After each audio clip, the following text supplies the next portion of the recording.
What's up, everybody? Welcome to the second ever Mountains of Madness podcast. We've got a kind of intimate podcast today. There's not a lot of us around. So I'm your host, Darren. We also have Gary here. Hello. We've got Ben. Hello. And we've got Carl. How's it going, guys? Hello. Pretty good. Yeah, it's going okay. It's funny because I feel like this podcast is now becoming already our excuse to talk to one another. I feel like I don't want to talk to you guys during the week and save things for the podcast. And wasted content. Wasted content. And then I wake up on Sunday and I'm like, what were those things I wanted to talk about on Sunday? Slowly becoming a recluse because you're just not talking to anybody anymore. Yeah, it's like save it for Sunday. Yeah, exactly. It's like, sorry, no, we can't talk. Save it for the podcast. You need to write stuff down. I know, right? Yeah, no, that's a learning from this week for sure. I need to have like a notepad and just record anything I want to talk about. Yeah, it's a good call because you have ideas that you just end up totally forgetting about. Mm-hmm. And you're like, man, that was such a great idea. So just kind of to start things off here, we're missing, of course, Shakozy for mysterious circumstances. Apparently there's someone visiting him, but he wouldn't really give me any sort of information as to who it was. Extremely vague. Yeah, very vague. But I think he does that as well for attention. I think he's playing with his sexuality. He's experimenting. He doesn't want others to be involved. He just wants to go at his own pace and see what happens. Which I guess that's understandable, yeah. Yeah, sorry, guys. I have a dog and a cat over this weekend. We're locking ourselves in my bedroom. And a vat of crab paste.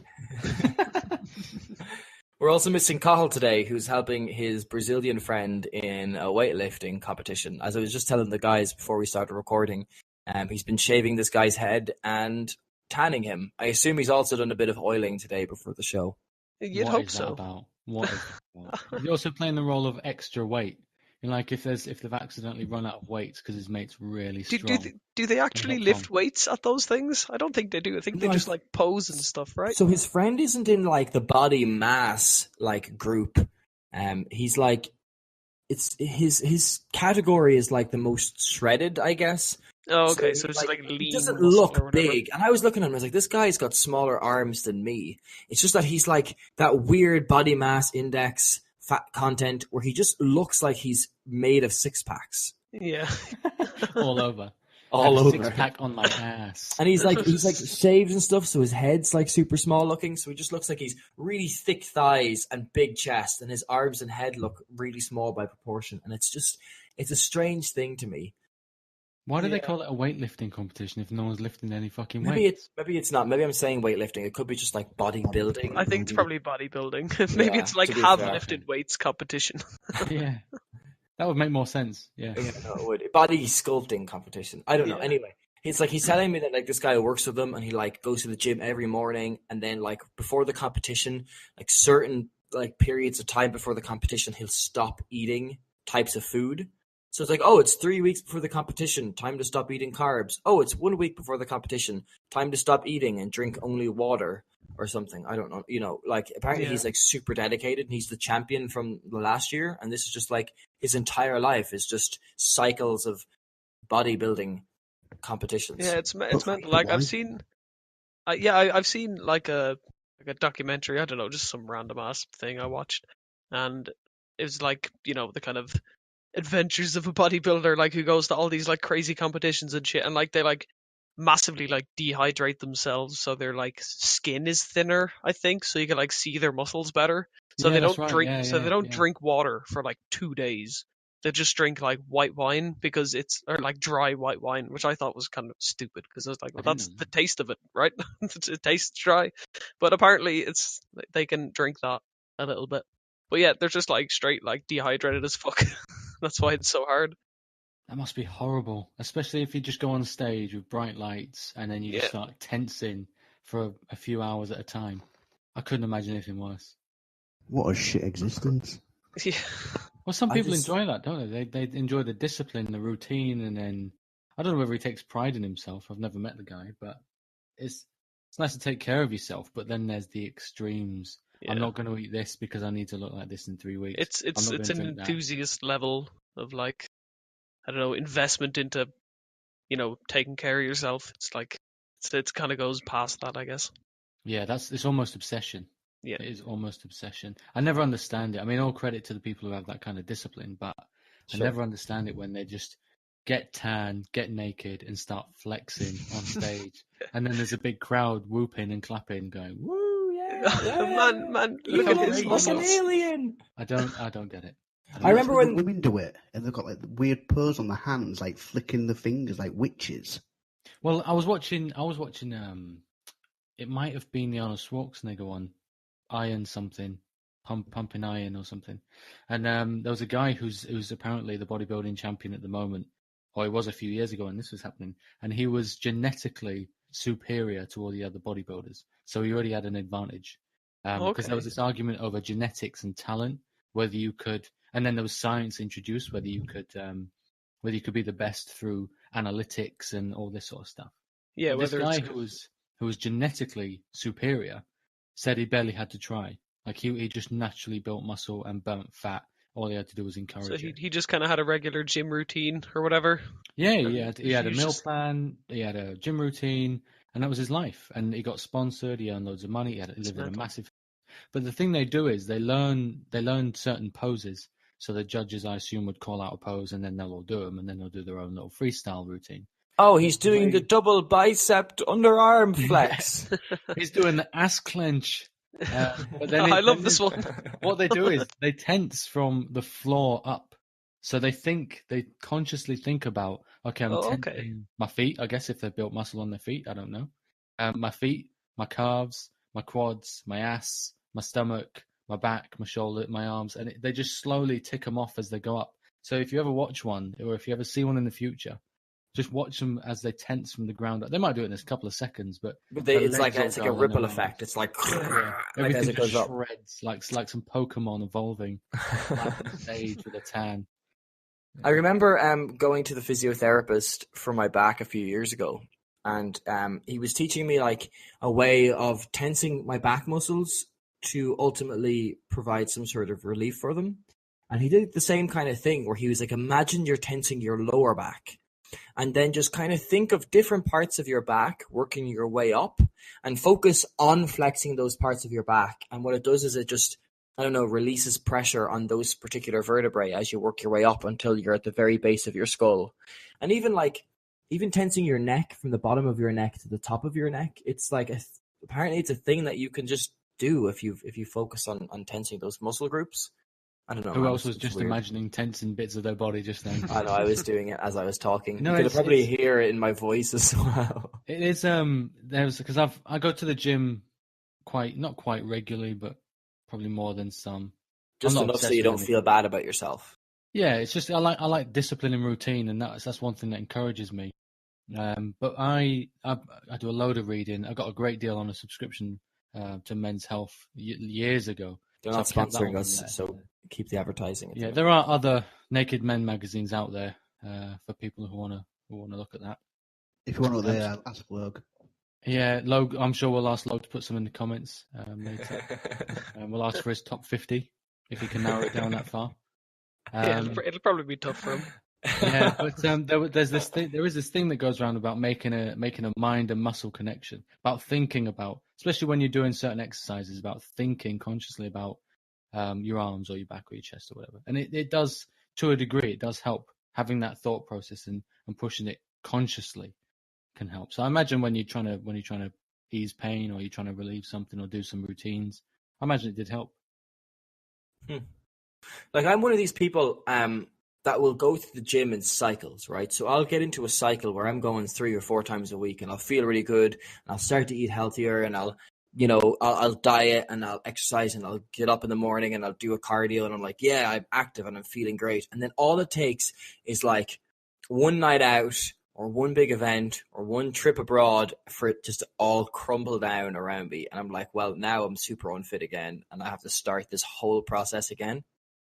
Yeah, I can be the same. I get into a nice routine, I feel good, and then someone's birthday, they've brought something in. Oh, just try this cake I've made, or it's my birthday, I've made something. And it's like 10 seconds later, and the cake is gone, and you're just like covered in like crumbs and icing, and you're on the floor like, I hate myself. It's like that. It's like that image of Stan in South Park where the internet gets tented off. And it's restricted, and he goes in after being pent up for weeks and weeks on end, and he gets in there. That's what it's like.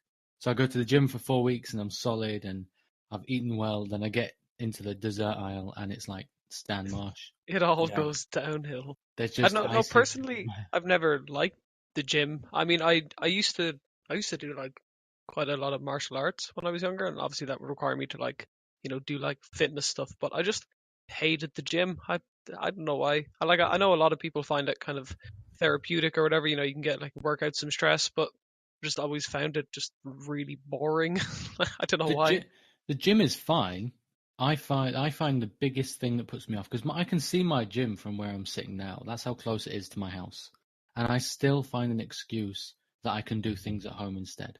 And I Yeah. pay too much money for that gym, but it's the feeling when you're in the gym, and it's the atmosphere that I don't like now. I used to go to a nice little council run gym a couple of years ago, and it was 2 minutes from work. It was nice and easy to get there. By the time I'd finish, I'd miss rush hour. It was a great evening routine, and I wasted no more time because I'd either be Because you'd spend that time stuck in traffic. exactly. So I Yeah, thought I yeah. may as well go there for an hour, Yeah. never more than an hour, and then just go home. And I'd be home maybe 20 minutes after I usually would be. But it's the perfect. atmosphere in this gym that is discouraging, and I imagine that's the same for other people who want to get into the gym and Yeah, some kind of fitness routine.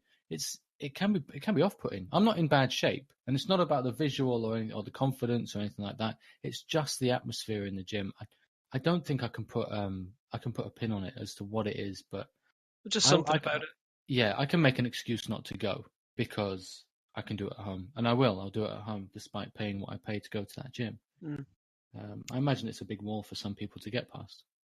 When I lived in Sydney, the company I work for set me up with a really nice apartment that had a gym Oh, I remember in the that. apartment. Oh, God. And it was like, it was a 4-minute walk from my door of the apartment to my office, which was like down the street and up an What? elevator. 4 minutes it took me to get to work in the morning. Wow. It was perfect. But that gym wasn't anything special. It was a room. There was some weights. There was some machines. There was a treadmill or two. But the fact that I could come home and like just go to the gym in my own apartment block with like at maximum ever one person in the room with me, if not like just nobody.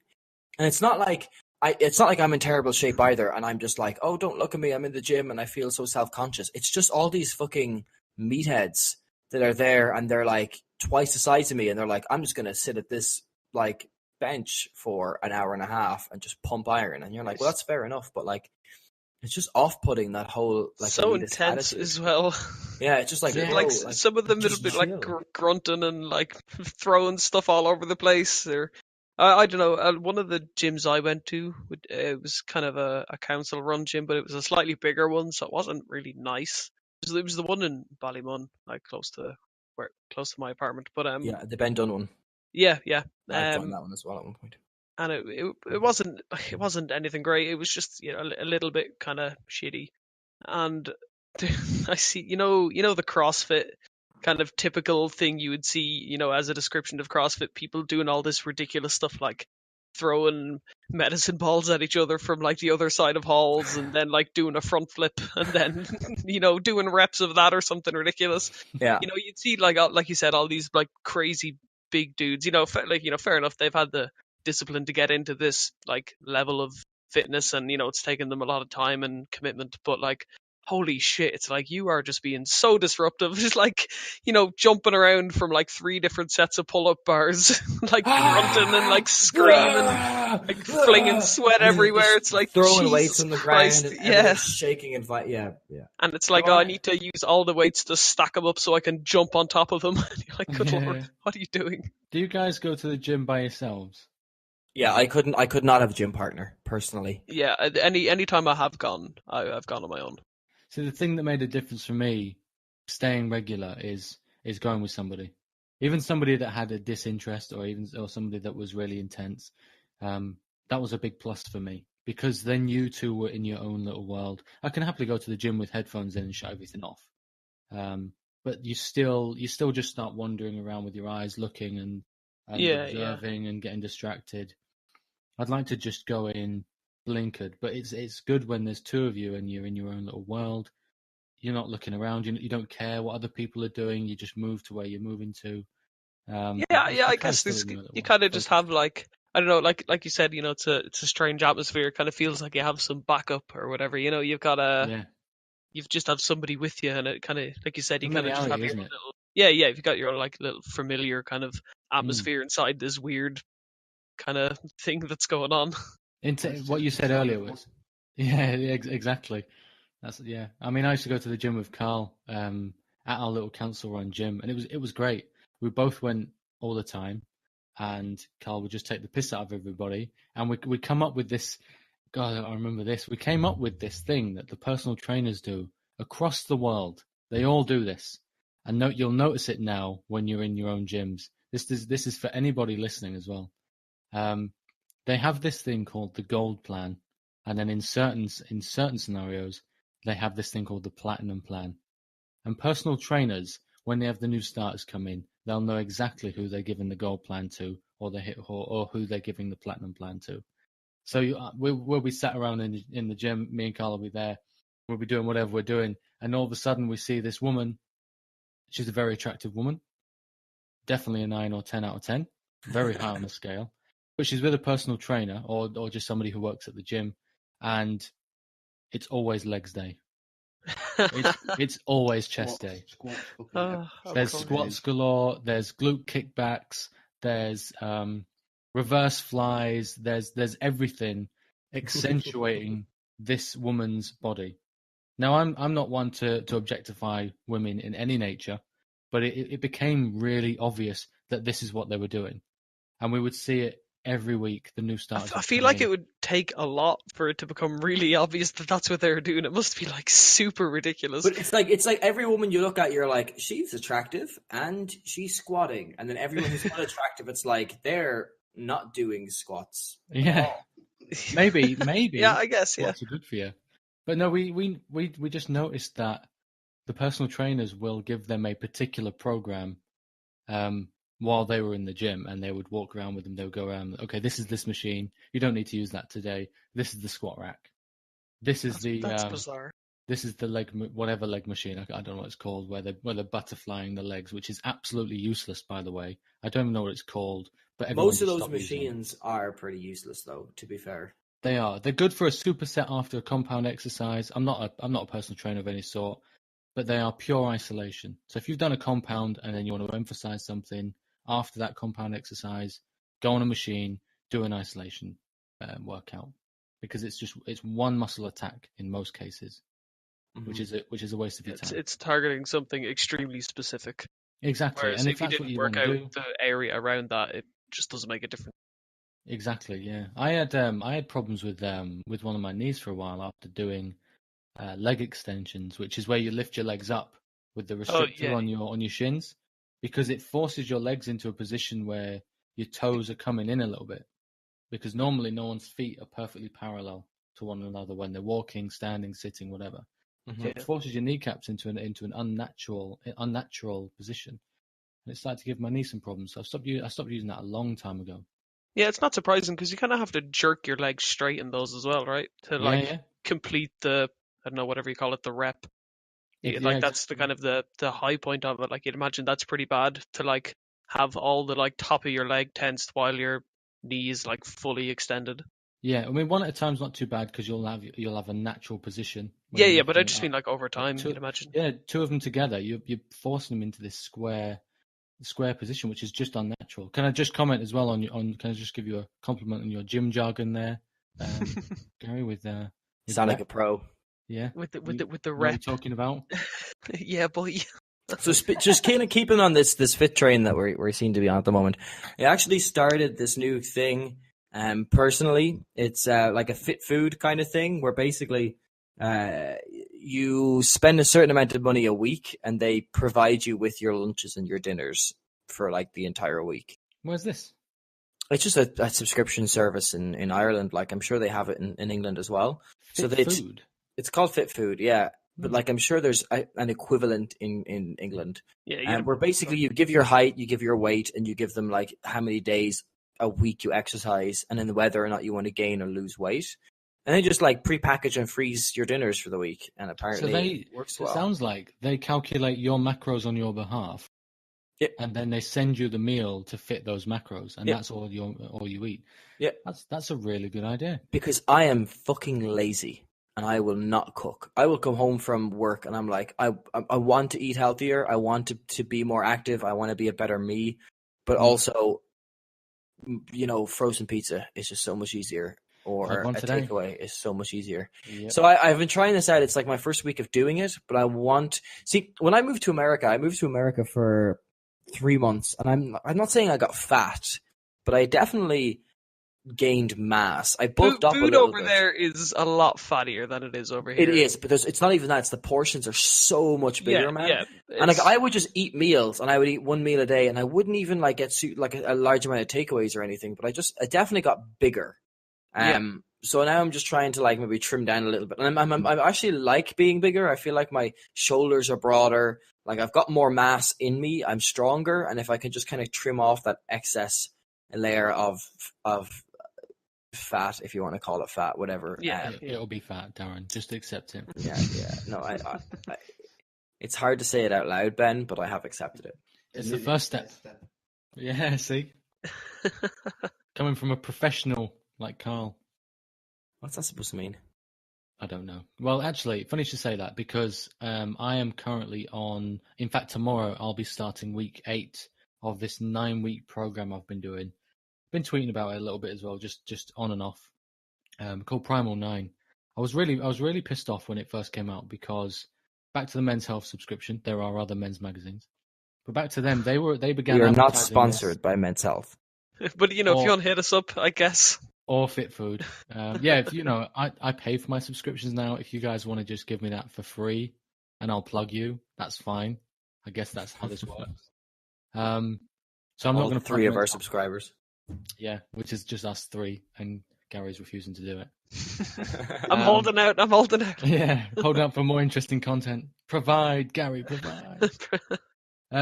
So it began advertising this plan to me, and it started to advertise the man behind it and his 10 years in the industry and what he's doing. He's a very active individual. He does competitions, he does triathlons, he does Ironman challenges. The kind of person that you imagine you'll be in your head when you're in the gym, or when you go home and then eat your frozen pizza. The end result that you have in mind. Yeah. So this guy's been the end result for the past 10 years. He's come up with this plan and program to fit round busy lives, lazy individuals, and all the excuses that you can come up with. And for the most part, it's been a great plan. But what pissed me off is that the magazine began advertising it, sign up, get a newsletter, and it would then give you video support. It would give you online tutorials, recipes, all these things, and regular content, which was a big plus. When it launched as an app, which I thought was great, because then it's always on me. I never need to worry about fishing through emails or anything like that. Yeah, it's a convenient way to interface with something. Exactly. And then you knew there was going to be some kind of development level involved as well, and they would piece together all the workouts. Now, looking through the content, it was brilliant, perfectly laid out, all the meals, all the exercises. They had little GIFs, or GIFs if you like, because that's how you meant to pronounce it. It's GIFs. It is GIFs, yeah. They had little GIFs of all the exercises, so you couldn't go wrong. They gave you 1 week for free, and then you had to pay for the remaining 8 weeks. How much do you think? Bear in mind, you got advice from people who have done other routines and other fitness programs. You've got recipes. You've got batch buy recipes, and cooking in batch cooking. That's the word I'm looking for. Batch cooking recipes. You got all this stuff really well laid out, really good content, really easily to digest, really easy to read. How much do you think it was for the remaining 8 weeks of this plan? I'm going to guess £200. That's a bit much. That is a bit much. I was going to say, so it's 8 weeks. I was saying 20 quid a week. I'm trying to think on like a weekly 160, subscription. And I was like, I'll just round it up because I'm assuming it's going to be a lot of money. I would say it's like a $5 a week. Well, when you see in-app purchases, usually, what do they come out as? Sorry, what did you say? In-app purchase. Oh, in-app purchase. Sorry, because it was classed as an in-app purchase, like $9.99, which is what I thought it may be. £10, £20, something like that. It was £48. That is a lot of money. And I remember when it launched. I mean, the instant that it launched, and then there was about 1,000 downloads, and then the reviews started coming in straight away. 1 star, 1 star, 1 star. They were being destroyed. I thought this is madness. I bought it. I in my head, I managed to justify spending £48 for an app and a program and a routine and a recipe book, basically. And I'm glad I did, because when I started doing it, it breaks you in gently, but there's so many variables on how you do things, even with the recipes.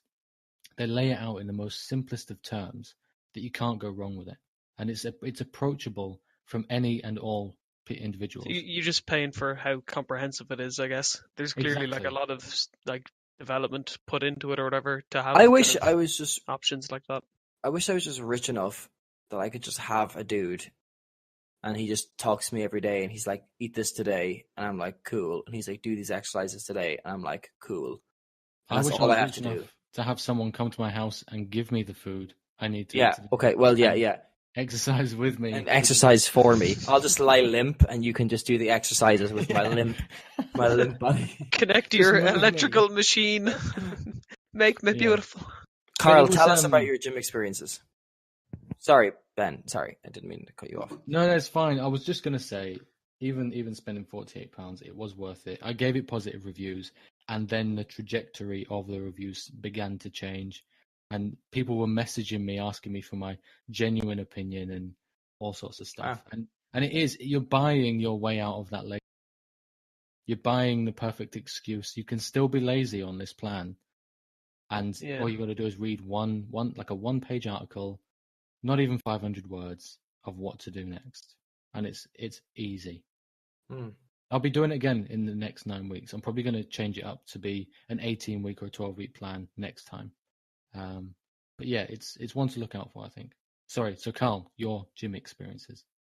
Well, I haven't been to the gym properly for a long time. When did we start going? Like 2009. And then we stopped in 2013 when I moved to Leeds. Never been properly since. Went a few times here and there. Really should start going again, but the one that Ben's been talking about, I did the first test for it last week. Is it fitness test? Yeah, the Centurion. So they benchmark you on your fitness level before you even start the plan, and it's a measure that you do 3 more times after each phase. There's 3 phases, and you redo this fitness test after each phase as a benchmark. Okay, so to like track your progress or whatever. Exactly. Yeah, it's a 10-round fitness test that nobody will get 10 rounds done in the first one. I think I managed to do 2 in the gym, felt sick, drove home, did 3 more. It was hard, really hard. 4 exercises you do, for I think it's 25 reps a piece, and then you rest for a minute, then you do it again. And the only flexibility like really intense, like testing of what you can do. It's what they call high intensity interval training. So you bring your heart rate all the way up, and then you bring it down during the rest period, and your only change in what you can do is extend that rest period to help bring your heart rate down, but then you still got to do another round. So there was times when I was having a 10-minute rest just to edge another round. But yeah, it's I sent it to Carl. How many did you get through, Carl? 4 out of 10. Which isn't bad, to be fair. It's yeah, I mean, by your description, it sounds pretty good. For a guy who hasn't been, you need to send me this. I will. It's the good thing about the app is you can share the pages. So you can go into like a reading pane in a browser, and then you can see all the content. So I can send you recipes, the intro, the fitness test. I could be your personal trainer. My rates are fair. One podcast recording a week. Yeah. Have you started day 1 yet, Carl? That's a no. I was going to start it right. No, in fact, I tell you a lie. I was going to start it on the Wednesday when you sent me it, but I had to edit the first podcast. Oh, excuses. Yeah. When I'm sure there's a section for that in there. Was editing a podcast? Yeah, do this. But no, I said I'd get it done on Wednesday, and I did.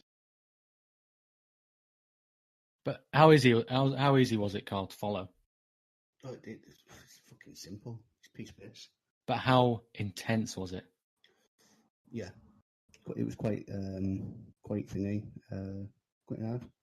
You were sweating. You always feel like you have that feeling after exercise where you're just like, yeah, I adulted. I did something responsible for my own health. Time to eat an entire packet of digestive biscuits.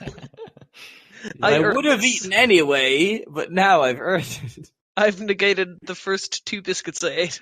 Excellent. But I'll eat 6 more.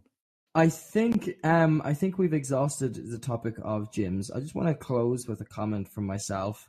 I have this thing, this kind of like loathing towards super active people. Now, I'm all for like exercise and doing outdoor sports and whatever it is that keeps you fit, right? But it's like, I remember there was a joke back when the iPhone first released, which was, how do you know someone has an iPhone? They'll tell you. And that's kind of how I see like fit people. They're like, oh yay, just got up at 7 a.m. for my Sunday morning jog. I'm just like, can you just fuck off? Yeah, I know. Just did a 13-hour hike 7 times today. Hashtag I'm so fit and you smoke and you should feel bad about yourself. Hitting it hard at the gym while you're hitting your bed and rock bottom. Go fuck yourself. It's just like, just shut up. Like, I have the opposite. I have really unfit and unhealthy people dishing out fitness and nutritional advice. I'm not gonna say where. If you cut your burger in half, you can eat twice as much. It's all perspective. It's hilarious. So I'm sitting working away, and there's some individuals who are just dishing out advice to other people. What you should do is, they say that, and they're obviously not following any of the advice, but it's also some bad advice that they're dishing out. Like, they genuinely believe some of this stuff, and I'm just sitting there shaking. See, what happened is they read some articles and they were like, "Man, I know so much about this," and then they tell everyone. It doesn't make any sense. Any of this terrible advice? Know. Sorry. Can you think of any of this terrible advice, Ben? No. Yeah. So they were talking about when in our. I'm trying not to give too much away because of it. It's going to come back and bite me in the ass. And knowing these guys, they won't stop with one bite. They will just keep fucking going until I'm gone. So they were talking about in our office we get sweets and cakes all the time, and between the 15 of us, it's gone in a day. No matter what it is, it can be 4 tubs of home baking, and it's gone. They'll eat the lot. We had two big bags of Haribo. Yeah, it's just there's still some left. I'll eat some more.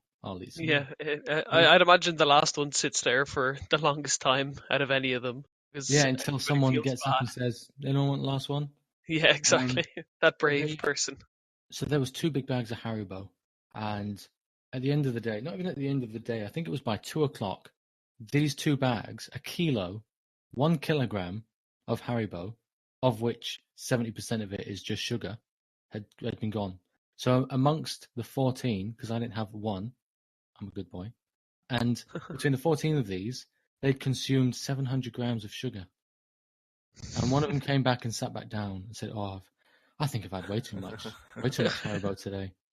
And there's me in my head going, you fucking think? You fucking think? You're just sweating their asses off. And then one of them said to her, yeah, but it's all in moderation. And this was a Thursday of a week where we'd have sweets and chocolate and biscuits on that table every day of the week, and they were all gone every day. Like, if nobody ate anything, there'd be this mountain of shit, like on one of those TV shows where there's a fat family on. I'm not a fat shamer. If that's the way you want to be that way. I'm not bothered. I wish I could be fat. Wish I would let myself just be a really fat person, because it'd be so much fun. I just eat whatever I want and not feel bad about it. I haven't got it in me. I just haven't got it in me. Neither do I, but I kind of wish I did. You know what I mean? Yeah. So there's this individual who consumed all this food all week, and she'd sat down and said, "I've had far too much Haribo," and somebody had commented, "It's all about moderation."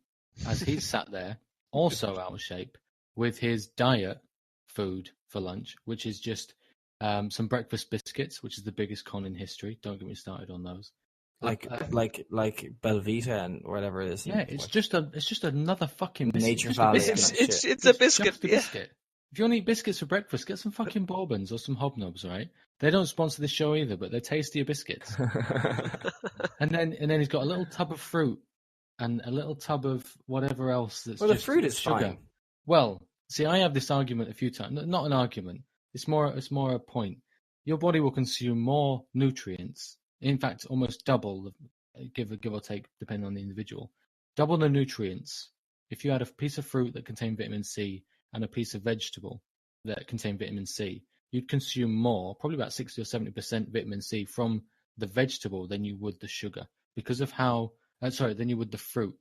Even though the same portion would contain the same amount of vitamin C, for argument's sake, you would absorb more from the vegetable because of how your body will process that piece of food. It's just, and then, so if you eat fruit all day, or if you have your 4 pieces of fruit, whatever, and then you sit at a desk all day, your body will then say to itself, okay, I don't need to use this right now and burn this for energy. I'm going to store it. Yeah. And it converts it to fat. So although you might not have a lot of other shit, chocolate, sweets, whatever else, even just consuming that fruit, that's just literally consuming and storing fat. But how does that not apply to any other food group? And can you sit there and say, oh yeah, well if you eat that fruit and do nothing, it's storing all that energy as fat? It's like, yeah, but it's still better than sitting down and eating the same amount in fucking chocolate biscuits first thing in the morning. So you've got the types of sugar you've got, without going too much into the science of it, because it's fructose, not like you've got glucose, fructose, and then sucralose. Glucose, when your body will say you consume a meal with all three, your body will break down and consume glucose for energy first, because it is the easiest and most available sugar that you've consumed in anything. It's in most carbs, for example. It will break that down first, consume that for energy. Anything else, it will store as fat to be later used in the day or wherever else. So if your body demands more energy than the amount of glucose you've eaten, it will then go to the next easiest one to break down, which is fructose. And then it will break all the fructose down and then dig into your sucralose reserves, which is why you see some marathoners pop in sweets, pop in glucose packs, things like that, because it's instant energy. The glucose is going to be in your system very quickly. Yeah, it is fast acting energy, because your body will take it first. Even from the stores of fat, it will still take glucose over it. Now I'm not saying carbs or fruit are bad. You just have to understand them applicable to your lifestyle. Being sat at a desk all day, I can't have 3 or 4 pieces of fruit a day because I'm not using that energy, and I have enough glucose in my diet to provide the energy my body needs to function. And I'm not on about people who have inactive jobs to active jobs either, because your body will adjust and plateau to the type of job you do. For example, my wife has a very active job. She's on her feet all day. But it's still the same. She still has a plateau of how much energy she needs to be able to do that. So your body gets used to the amount you're eating and kind of adjusts based on that. And if you just go overboard, then you'll know about it, I guess. Although she has an active job, it's in her comfort zone. So her body is now used to how much it needs to burn and how much it needs. Yeah. And she may get away with having 1 or 2 pieces of fruit. If she has 3 or 4, it still gets stored as fat because the body doesn't need it. It's got so efficient at using the energy it's already been provided. A bit of a boring in-depth look at it, but if you had a breakfast consisting of chocolate spread on toast and an apple, the bread is going to be absorbed first, or the energy from the bread will be absorbed first. And if that has provided enough, the apple and the chocolate spread is just going to be stored as fat. Okay, so for our next topic, I think Carl had a very interesting idea, a music-related one. Carl, if you want to introduce the topic. Well, the best debut albums of all time. Yes, give us a bit of context here. Well, I've been listening to Vast lately again, and the debut album is probably my favourite of all time. Favorite album of theirs? Well, favorite debut album of all time. Oh, okay, yeah. So, yeah. So as far as debut albums go, you think that that's the best debut album from an artist? Probably. Which one was that, Carl? Vast. Visual Audio Sensory Theatre. I can still listen to it now and not get bored. What kind of genre is this? I've not heard of this. Alternative rock, I suppose, but it's got there's acoustic guitars in it. There's violins. There's pretty much a bit of everything.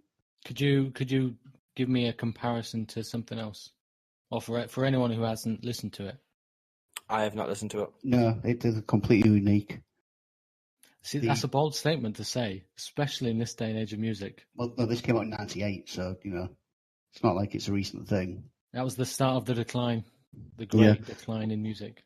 Well, the albums after the first one were a bit too generic rock, like a proper rock band. The first album was all done by the same guy. Well, just one guy.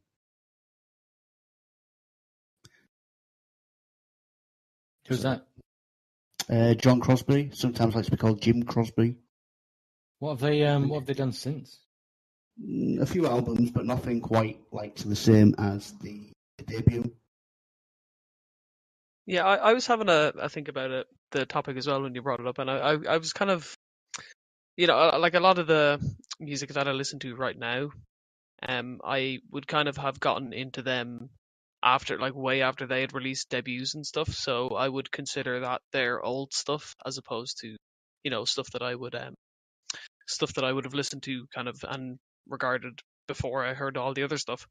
But one that came to mind was Illmatic from Nas. I have that on my list too. Do you have that on your list as well? Yeah. Illmatic is one of those hip hop albums that is considered one of the greatest hip hop albums of all time, and it was just from out of the blue, like it was just nowhere, just from nowhere. Was that the debut album from Nas? It was his debut album. And what's it called? Oh my god, it's so good. Illmatic. Illmatic. Yeah. I need to check this out because I quite like the old. Is it what I would consider old school hip hop? Well, I guess it would be if it's his 90s. debut. It's 90s hip hop. Yeah. I need to check that out. I might have heard that.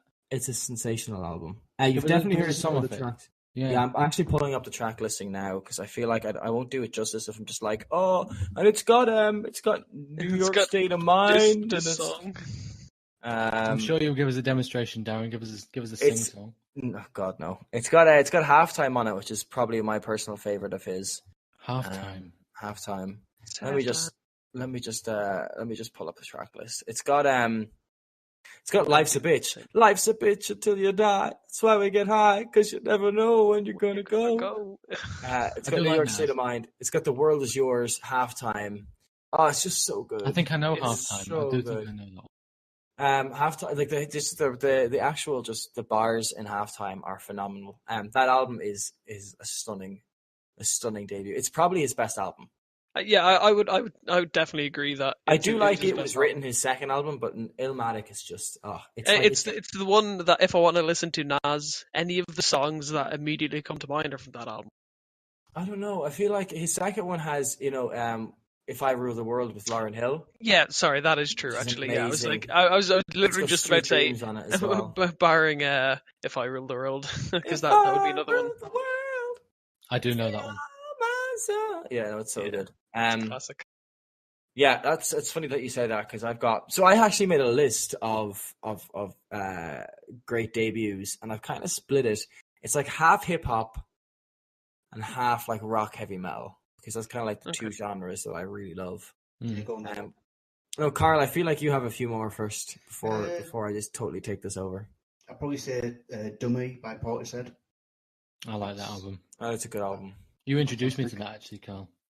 It's brilliant. Still to this day, when I listen to it's The Road, isn't it? That's the track name. Roads. Sorry, Roads. I always used to think it was called The Road. But whenever I listen to Roads, I think it's after the second chorus when the key changes, that still now gets me every time on this high of where your hairs stand up on the back of your neck for a good 30 seconds. No other songs do that. It is a great song.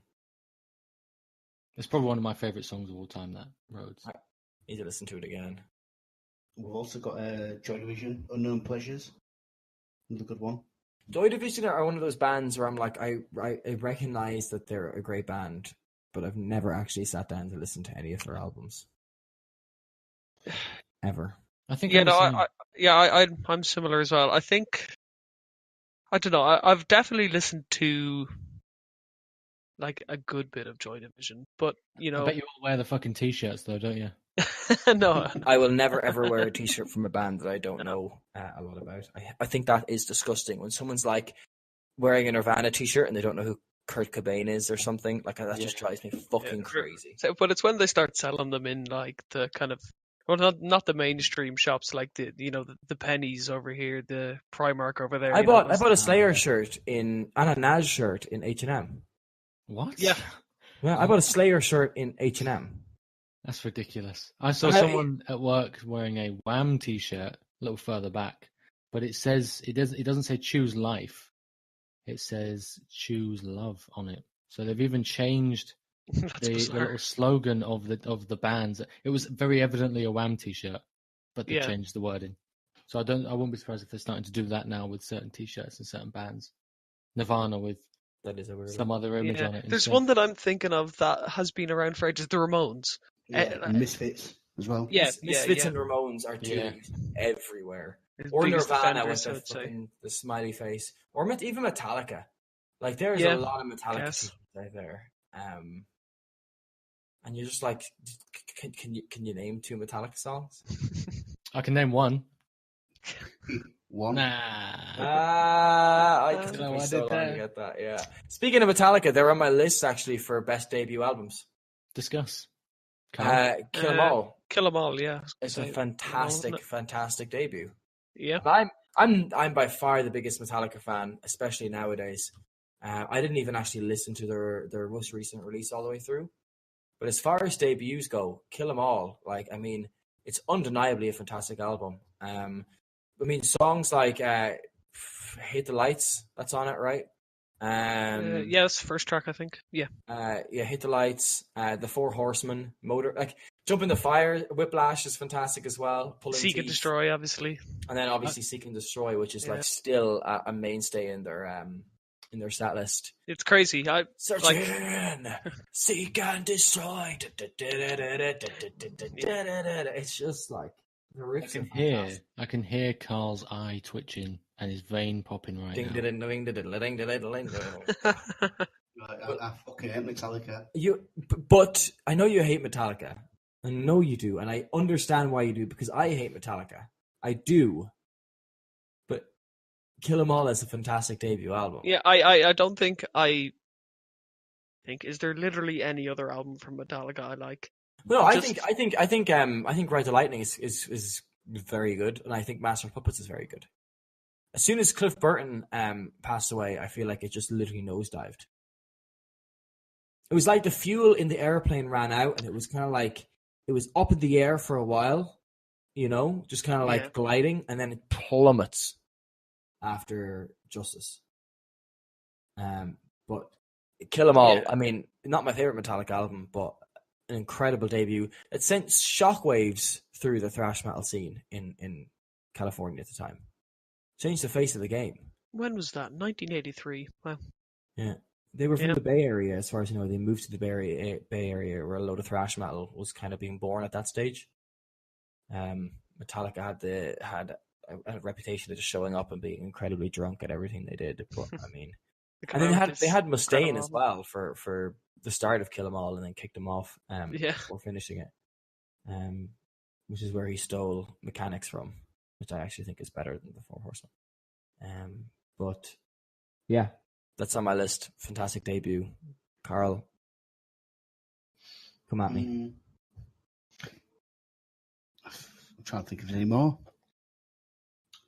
I tried to think about this, and I struggled because although I've listened to a wide range of music, I like hip hop, reggae. I know Carl hates reggae, doesn't even consider it music. Rock, loads of different types of rock, blues, loads of different, full range of music.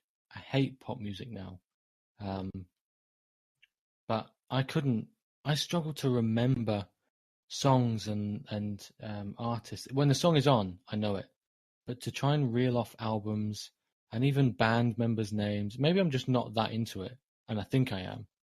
But I struggle to name albums from bands unless it's ones I'm really, really into. Like my favorite band's Red Hot Chili Peppers, and I couldn't remember what their first album was called. Do you know the name of their bassist? Yes. That's I know the name of something all the everyone members knows. of Chili Peppers, even the shit ones that turn up for one album. I don't know. I don't think I have trouble Yeah. remembering like album names from like artists that I really enjoy. But I'd like say if it was like something I would have a couple of listens to and be like, yeah, that's okay. I might keep an eye out for if they release something else. Like I probably wouldn't remember those things. I know there's some people who were just crazy with remembering like, oh yeah, I listened to this like 2 weeks ago. I'd say it was okay. I'll check out the next album, and then the second the next album comes out, to be like, oh yeah, that was pretty good. You should check it out. It's like, how do you have time? That's insane. No, I know, and I like apps like Spotify where you can get prompts and alerts to say new album or tickets. Yeah, it gives you your recommendations or your discover section. Yeah, I found there was a band actually that I found on Spotify called Blue Pills or Blue Pill, and they remind me of I think his name's John Anderson, who went under the name of. I'll have to look this up because it was all part of this resurgence of psychedelic rock, but only over the past 10 years or so. Radio Moscow, it's called, and one of his albums, Brain Cycles. The guy records all the instruments himself, and in true Hendrix fashion, I'm not comparing him to Hendrix in any other way, but this is that when he's recording with his band, or he's playing live with his band rather, he thinks they're all shit and they're not doing it right. So the band members have come and gone, Just really rotating in regularly. and out. Yeah. But off the back of me listening to some of these songs, I played with Carl once as well, and some of the songs on there are really crazy psychedelic rock. Not too bad actually. There's a few really good songs on there. But listening to these guys put me onto Blue Pill, and they've got like a lead female singer who reminds me of, I can't remember her name now. I'll come back to it later, but she's very loud, very big, full voice, almost screaming, but in tune. But they're worth checking out. They're actually playing live soon in the next couple of months. But again, through Spotify, I saw that tickets were available on there. But I am enjoying this resurgence of psychedelic rock coming back.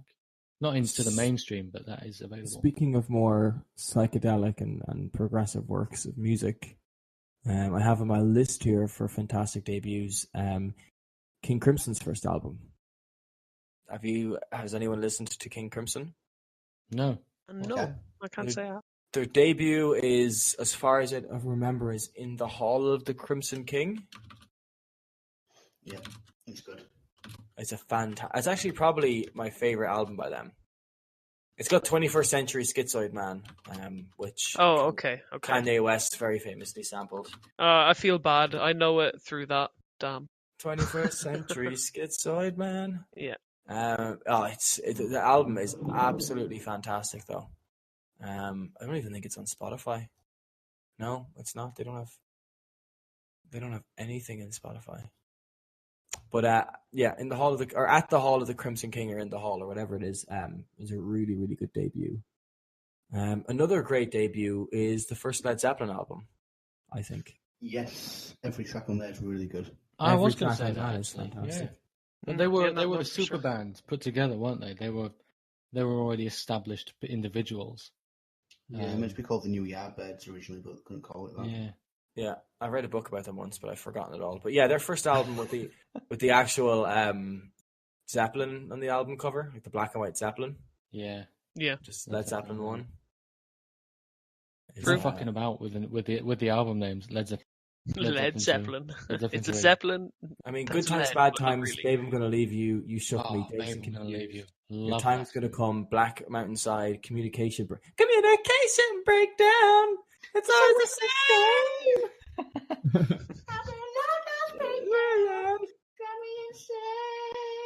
So just for the record as well, the artist I was referring to is Blues Pills. Definitely worth checking out. There's Blues a Pills. song called Some Little pills Sun, for the blues. and I think it's one of my favorite songs that I've listened to, like favorite new songs I've listened to in a very long time. Little Sun by Blues Pills. Have a listen to that. Okay, I'll check it out. I will if you remind me after this podcast. I will remind you after this podcast by sending you this podcast and forcing you to go to 1 hour 15 minutes. Okay, so has anyone else have other debuts? I've still got a list here to go through. There's actually one after I thought of Illmatic. I just kind of was just, like scrolling through some like playlists with Wu-Tang Clan. Is Enter the Wu-Tang 36 Chambers? That's 36 the debut, Chambers is their debut. I have that in my list. Okay, well, I think out of all of the albums on my list, 36 Chambers is probably my favorite one. The Wu-Tang Clan debut album is fucking incredible. Yeah, it's holy shit. It's unbelievably good considering. I mean, even not considering anything, it's unbelievably good. I rip it hard, it's like a porno debut. flick bitches. Yeah. Hot 1, hot 2, hot 3, hot. Old dirty bastard, laugh and uncut. It's just every track. Every track. Good. Yeah. Do you remember the Wu-Tang game for PlayStation? What? I don't. There was a fighting game from Wu-Tang. I can't remember what it was called. I remember that. Shavin. Yeah, it's like Wu-Tang Bring the Pain or some shit. Yeah, something like that. Shaolin Island. They would all be like kung fu masters or weapons masters. Yeah, but I just love like that whole idea of like using the kung fu movies. This is the specific one that they got the Wu-Tang idea from. You think your Wu-Tang sword could defeat me? Just like all the sound effects are so. It's just that album is so good. I did like Wu-Tang. Old school Bring the Wu-Tang, Ruckus. I did like that. Bring the Ruckus is one of my favorites. Or Wu-Tang Clan Ain't Nothing to Fuck With. Yeah, it's a classic. Absolute banger. You've got Shame on a N-Word. I'm just gonna pull it up here. Cream, Cash Rules Everything Around Method Me. Man. Oh, Method Man. Yeah. Yeah. Hey, you, get off my cloud. You don't know me. You don't know my style. What was I watching the other day? And Raza had actually directed the episode. Who? Raza. RZA? Yeah. Oh. Raza. Sorry. I've never heard it said out loud. Yeah, RZA. No, you do. You hear it in their songs. So RZA the Jizza, Old Dirty Bastard, Inspect the Deck, Raekwon the Chef. They say We're talking about the 90s here. Hermione, how many people probably thought that was pronounced Hermione? I thought it was Hermione. I thought it was Hermione until I saw the film. The Mystery of Chess Boxing as well. It's on the album. It's so good. What's this album So by good. Wu-Tang? Enter the Wu-Tang. Enter the Wu-Tang dash 36 Chambers. Yeah. I need to have a listen to these things. Let's put these up in our little chat group so we can all have a listen. That's a great idea.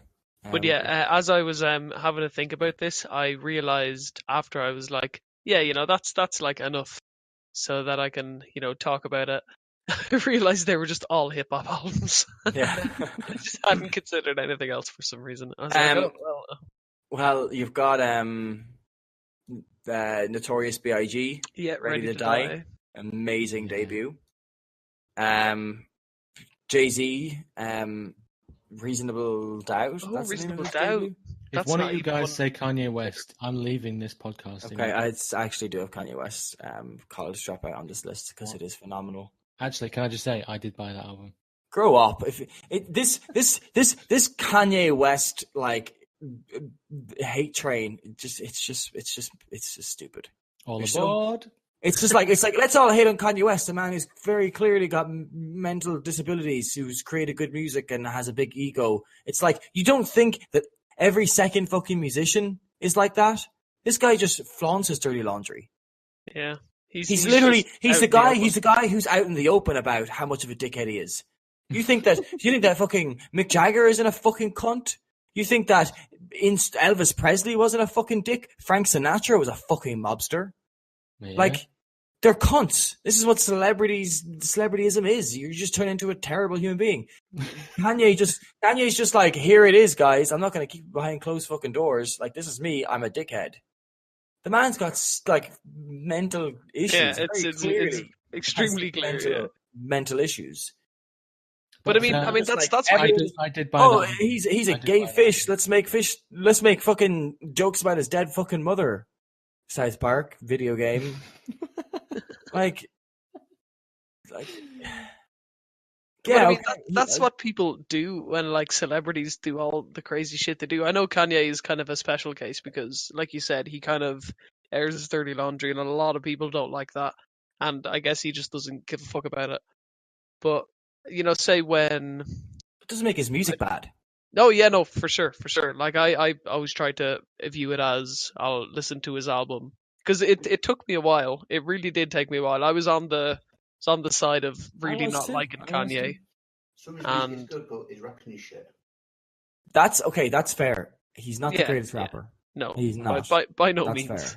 Fair. I've heard people say that, and even now, as somebody who would say as like a fan of his music, I'd be like, no, he's not nearly the best rapper. Like that's a ridiculous thing to say. And if I fuck this model and she just bleached her asshole and I get bleach in my t-shirt, what am I gonna look like? An asshole. Yeah, classic lines. Cocaine stripe on her back like a zebra. I call that jungle fever. I mean, there is, it's weak in parts for sure. But I mean, Kanye West was the first rapper that wasn't like, I'm from the ghetto, I shoot people, I'm a drug dealer, and I shoot people, and I got bitches, and I got money, and it's just like, he was actually just like, I'm kind of insecure, and I had a shitty job, and I dropped out of college, and like, I front things because I feel conscious about myself, and people were like, oh shit, I can actually relate to that a lot more than Jay-Z being a drug dealer. I can't remember a lot of college dropout. I do remember buying it because we were sorting out CD shelf. I actually threw the album away, the CD version. But if I remember rightly, there was a lot of samples on that album, wasn't there? From old blues and soul songs.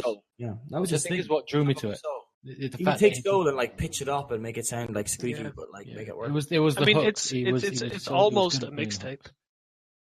Yeah. But like stuff like Jesus Walks was on that, which won a Grammy for the best like Christian record of that year. Really? Yeah, Jesus Walks. Kanye West won a Grammy for that album, and he won a Grammy or some sort of award for being the best Christian artist of the year. That's a category. That's wow. I don't. Maybe it wasn't a Grammy, but it was like some sort of award for being the best the Christian artist. For Jesus Walks. But I mean, like there's some songs in that are still hold up to this day. I'm just trying to pull up this track list because I feel like I'm going to do myself an injustice otherwise. All Falls Down is great. Yeah. Spaceship is amazing. Jesus Walks is great. Workout Plan, or the new Workout Plan, is great. Through the Wire he recorded with his fucking jaw wired shut. Anyway, enough about Kanye West. I've got lots of other things here. We did Jay-Z, Notorious B.I.G., Wu-Tang, Nas, Lauryn Hill. Yeah, Miseducation of Lauryn Hill. Yeah, it's a fantastic one. After it was her first, so technically not her debut because she was with the Fugees, right? But her first solo. Her solo, yeah, fantastic as well. The woman can sing, the woman can rap. Hey, Carl agrees. Shocking, then that down as a win. Sorry. Well, I was just going to say when you guys put all these in the chat now, I have a bad habit of when I listen to a new artist that I like their stuff, I then just dig into all their back catalogs and then start looking at other stuff they've done. Like I went through a Muse phase, Coheed and Cambria phase, Red Hot Chili Peppers phase, which kind of stuck with me. This woman at work, in one of my old jobs, let me borrow all of her Chili's albums. She was a massive Chili's fan. She had all of them. So I just burned all of those and then would just listen to them constantly, album after album after album. So I'm probably going to do the same. When you guys put some of this stuff in the chat, I'll probably just start listening to Wu-Tang for a couple of months again. Start listening to maybe it's definitely not a bad thing. Just be listening to Lauryn Hill again. Yeah, no, I would tend to do the same with kind of music recommendations. If because typically you would say, this is a good song or this is a good album. You wouldn't, you know, most music recommendations wouldn't come in the back of somebody saying these artists are really good. All of their stuff is amazing. You should just listen to everything. So I feel like a lot of the time, after a while of like listening to like some of the bits that I have recommended, I'll just kind of go, like you said, like into their back catalog in like not a full discography or anything, because I do use Spotify, so most stuff will be there for like a good majority of artists.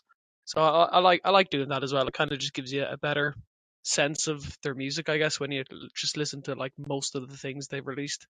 I think Spotify has been brilliant for the music industry. I think in maybe a good and a bad way, actually, because when you search an artist now on there, it's not just, oh, this is their latest album, and then no one really thinks, oh, look at what they've done before.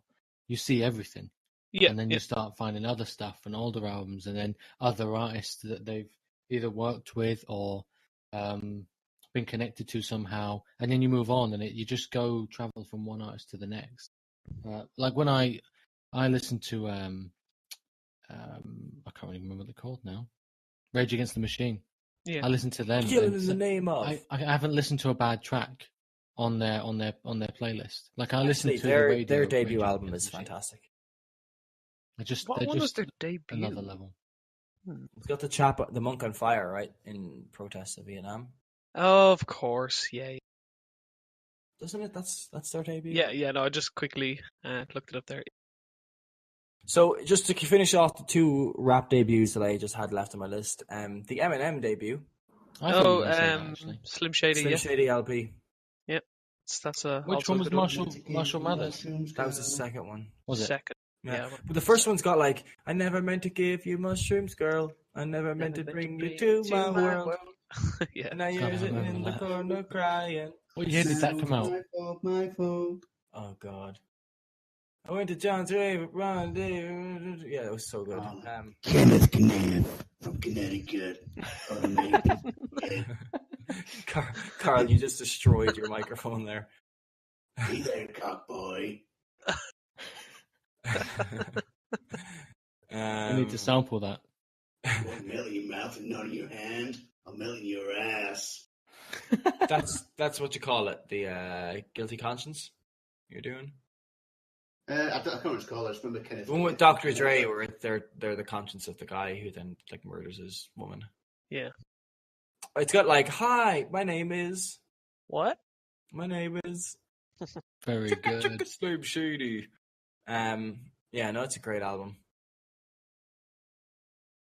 I think Marshall Mathers was better in a way, but I mean, it's still a great way to start your career. Oh, for sure. It's my last hip hop one that I have is Snoop Doggy Dogg. Oh my God! Yeah, I totally forgot about that. Doggy Style. It's the only Snoop album I can listen to all the way through these days. Yeah, I've listened to that album like a whole bunch of times. Yeah. I just forgot how old that album is. It doesn't mean it's not a good debut, Gary. No, of course, but yeah, God, he's got so many songs. He's got so many songs, so many collaborations. Yeah, he became the problem with Snoop Dogg, I feel like, is he very quickly became a parody of himself in a lot of ways. Yeah, but Doggy Style with like Gin and Juice and stuff. Lodi Dodi. Yeah. Who Am I? Yeah, Who Am I is great. Yeah, I need to get back into listening to all this stuff again. Oh yeah, you do. That G-Funk sound that Dr. Dre kind of made is great. Yeah, the Chronic as well. The Chronic by Dr. Dre, his solo debut is fantastic. The NWA debut. Yeah, the NWA. Is that the one with next episode on the Chronic? Yes. No. Oh no, sorry. That was the follow-up one, wasn't it? Yeah. Was it? Yeah. Do you remember we spent when we were playing Destiny for a long time? I would play a lot of stuff off 2001. The next episode was one of our like tunes, and that and there was another one that you recommended playing one day, Ben, from 2001. It was an absolute tune. I can't remember what it was. Explosive. Oh yeah. God, yeah, with that sample in it. Yeah, and then you got Still Dre as well, but that's not a debut, but real good. Explosive. Even though I don't like him, I could probably say Guns N' Roses. Even though I don't like him, I think a lot of people would say Appetite for Destruction is a good debut. Yeah, no, Appetite for Destruction is a good debut. It's a classic anyway. For sure. No. I mean, yeah, they have some of their, like you said, their classic songs. From that album. Yeah, I can't stand them. They're one of those bands in Ireland, especially, that like everyone above the age of 30 likes AC/DC and Guns N' Roses. Yeah, it's just something that I never understood. There was and are really bad at appeal. playing air guitar, but insist on playing air guitar. See, I put Metallica in the same lump as good. I don't. I wouldn't know anyone. I would never have known anyone in Ireland to listen to Metallica, like in that same vein, I guess. Is Slane Castle out in Ireland? Yeah, it's in Slane. It's insane. I thought so. I would have loved to have gone to the Chili's live at Slane Castle gig because that looked insane. There must I have had been the like opportunity to go. 80,000. What? I did not go. Some of the because one of their things they did was in between songs they would just jam onto the next song, and it was just unreal. So that was pure John Frusciante. This was pre me being a Chili's fan, but I got the Darren, why didn't you go? I was sick. I'm pretty sure. I'd have gone anyway. I was also pretty young. I didn't really have much of an appreciation for the genre. I turned down a free Radiohead ticket because I wanted to play. Recorder. No, I wanted to play Rogue Squadron 3 Rebel Strike. That's even worse. Yeah. I turned down a chance to go to see Tool live the last time they played in Ireland, which was like 10 years ago at the stage. What? Best band I've seen live. Tool are one of my favorite bands of all time as well. And they're, you know the way you like everyone has that kind of like list, at least a mental list of people they want to see live. Yeah. Them and Gojira were like my biggest regrets, and then I managed to see Gojira again since then. So That was fantastic. That was unbelievable. An amazing gig. I need to see Tool. Live. Aren't they working on a new album now? They are working on a new album now. That is true. I think. For the past 5 years, maybe more. Mainly's been too busy making fucking wine instead. I bet it'll be the best wine you've ever had, though. Oh no, yeah, we can buy He'll it. certainly tell you it is. I think it's expensive. Yeah, he'd tell you it's the best, and when you disagree with him, we'll go in a fucking hissy fit and just walk off. He'll delete all of the recorded Tool material. Yeah, that's what you get. You've done this to yourself. Another great debut is the Black Sabbath debut. Basically yeah. created heavy metal. The Devil's Tritone. Yeah. They basically were like, we like horror movies, but like, what if we made the horror movie the music equivalent of a horror movie? Yeah. And the debut they got some great tracks on that. Obviously, Black Sabbath is on it, right? Yeah, the opening track. And you've got The Wizard is on that one as well. Wizard, yeah, is on that. Let me look up the track listing. Yeah, Wizard's like the second track, I think. What else is on that? Is NIB on there? Can't remember. NIB, I don't think is on that, but I could be wrong.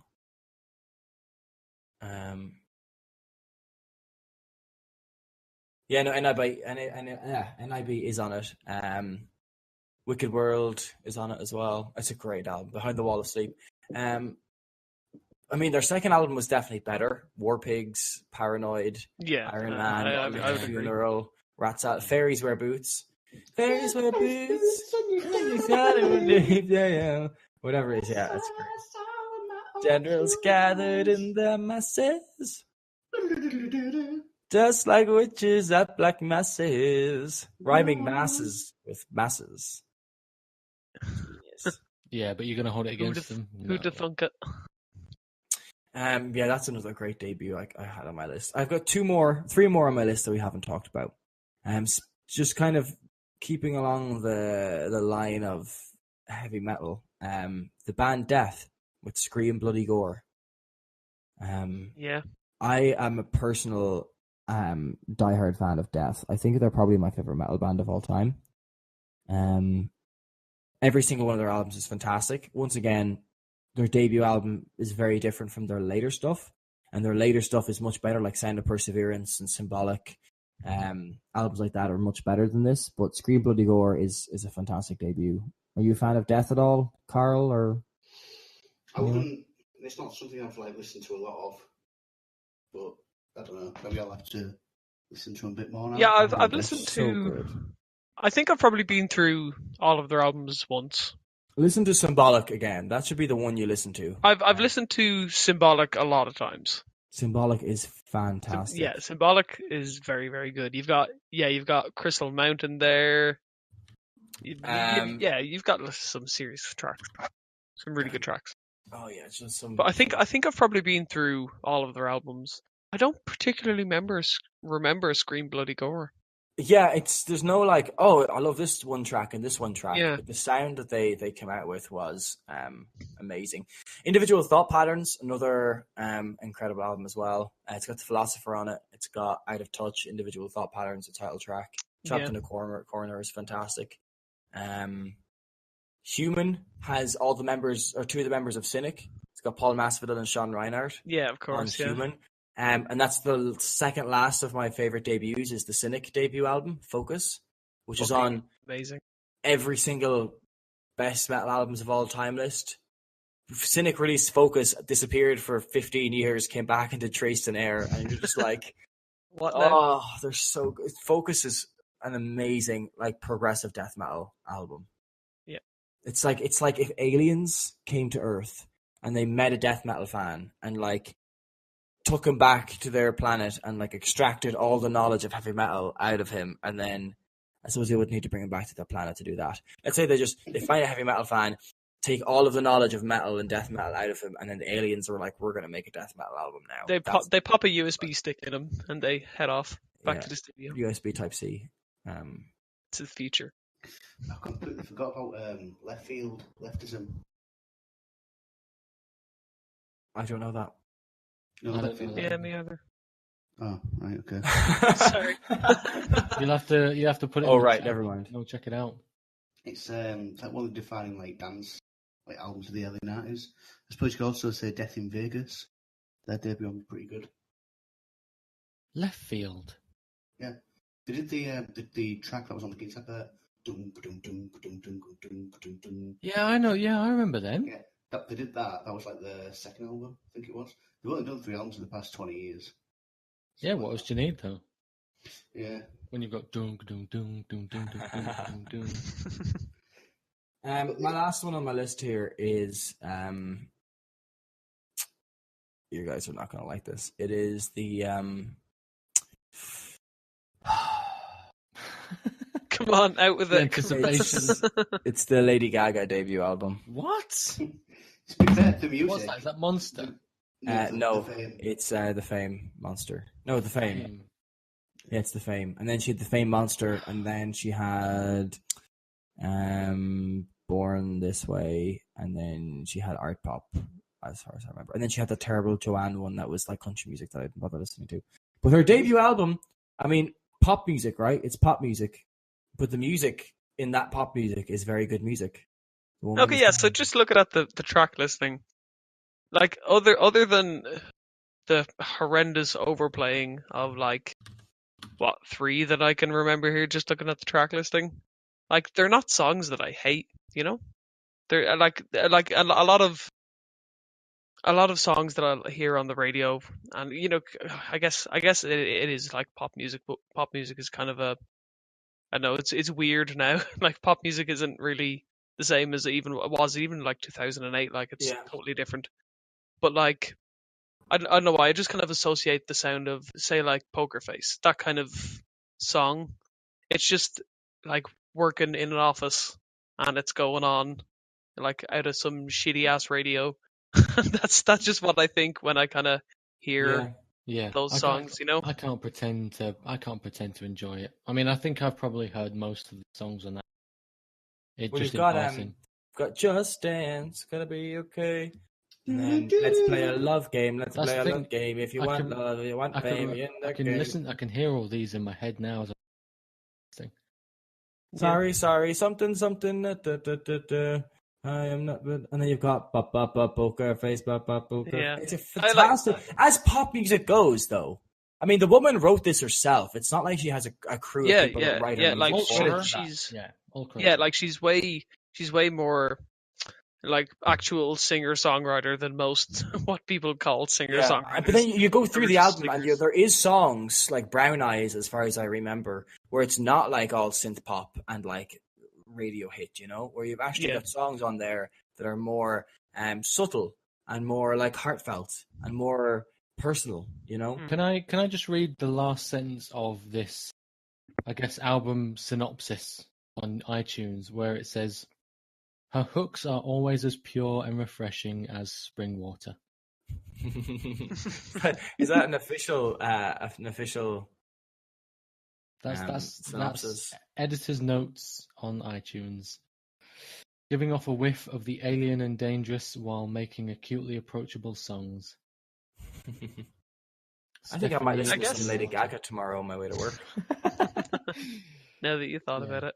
I Yeah, can't- like I think can't in put it isolation, if I had heard, like if I'd never, heard those songs be like on the radio constantly for, almost a year after this album comes out, like I think I would like them, way more, because like you said, they're actually decent songs, like, for pop music, as everyone says. You don't have. It's not like Katy Perry like appropriating like black Exactly, culture. Like it's just like an executive board or sitting around going, Goddamn "How Katy do we Perry." make Kesha edgy or insert name of pop star here?" Yeah. I feel like Lady Gaga was musically educated. She went to college. Yeah, she's a musician. She's a musician. She plays her instruments. Wasn't she in a show somewhere? Wasn't she in a Vegas show or something before she broke out solo? I'm not too sure about that. I know that She's she got a definitely very famous mother, isn't she? I Or think she's in a show with the mother. No, but I know she paid a shit ton of money to Infected Mushroom for one of their songs. Oh, really? Yeah. Oh. I think it was Aurora, I think it was called. For the beat or for? I don't know which album it was on, but they was in the same studio as them, and I think her manager said, "Look, she wants to buy your song off you," and they was like, "No, but the amount of money they offered, It's hard to say no. Yeah, like, no, we could retire if wanted. Yeah, it's about $1 million, like. Yeah, so we'll give it to her. I guess. Lady Gaga is the artist I've seen live the most often. How many times? 4. Fuck, what? I've seen Lady Gaga live 4 times. Every single time she comes to Ireland, my sister's like, "Darren, you're coming with me," and buys my tickets and takes me to see Lady Gaga. And you're like, okay. I'm like, yeah, fine, I have no problem with this. So what was she like live? No, it's not like that's the thing. It's not like I'm like, "Oh, I hate Lady Gaga. I'm way too edgy for this." I enjoy the music. It's fine. I wouldn't go if I was buying my tickets, like not for the 5th time. But if she comes again and there's free tickets for me, yeah, like fuck it, why not? Yeah, it's I probably enjoy her. She's good probably live. really good live. Yeah, I'd imagine She's got a great show. Changes her clothes very often. Does a lot of things. It's not just like her I with think a I mic. think I caught Does the she? She like just goes under the stage and pops out like literally 15 seconds later with an entirely I different thought outfit. part of her show was she was changing her clothes. Oh. I would probably No. buy more tickets. That's what Marilyn Manson does as well when you see him live. He just whips his dick out. classic Something top Marilyn. Oh, Marlon. He's in hospital at the moment, isn't he? Speaking of Here's a thing going on with Justin Bieber at the moment.